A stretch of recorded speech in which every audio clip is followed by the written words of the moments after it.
Day 4 of story telling.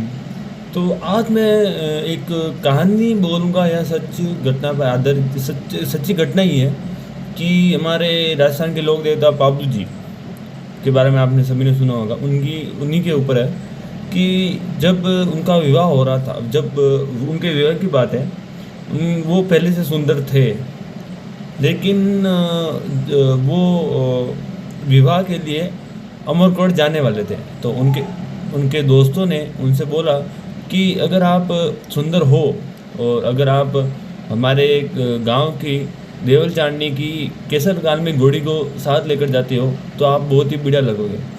तो वो बाबू जी उनके घोड़ी के लिए उनके पास गए, देवल चांदनी के। देवल चांदनी ने पहले तो मना कर दिया और बोला कि आपके ही बहनोई जिंदराव खिंची मेरे पास आए थे और केसर काल में मांगी थी, लेकिन मैंने उनको मना कर दिया। अगर अगर आप अब केसर काल में ले गए तो वो पीछे से आएंगे और मेरी गायें चुरा लेंगे और मुझे हानि भी पहुंचा सकते हैं। तो इस बात को सुनकर बाबू जी ने देवल चांदनी को ये वचन दिया कि अगर कुछ भी तुम्हारे साथ गलत हुआ या तुम्हारे साथ किसी ने चोरी की तो मैं जिस हालत में होऊंगा मैं तुम्हें बचाने के लिए आ जाऊंगा, मैं ये मेरा वचन है।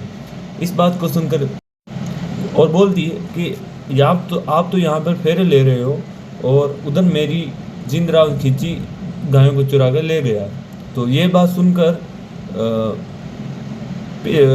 बाबू जी खड़े होते हैं और ये बोलते हैं कि मैंने आपको वचन दिया है, मैं आपकी सहायता करूँगा, मैं जिस भी हालत में होऊंगा।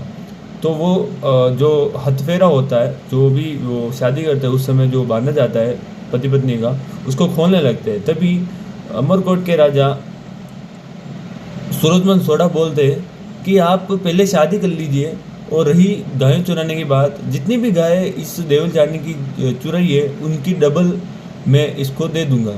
लेकिन ये बात सुनकर बाबूजी बोलते हैं कि गायों की बात नहीं है, ये वचन की बात है। आज तो आप दे दोगे, लेकिन कल मुझे मेरे भाइयों के साथ बैठना भी है और मुझे अपने जो शौर्य है उसको भी बनाए रखना है।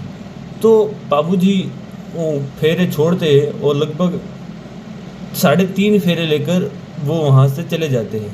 वचन के अनुसार वो जाते हैं और जिंदराव खींची से गाय चुराते हैं और वीर गति को प्राप्त हो जाते हैं। तो ये बहुत ही ज़्यादा इंटरेस्टिंग और रोचक थी बाबू जी की कहानी। आपको कैसा लगा कमेंट करके ज़रूर बताना। अगर कुछ भी गलती हुई है तो मुझे कमेंट करके ज़रूर बताना और माफ़ कर देना मुझे।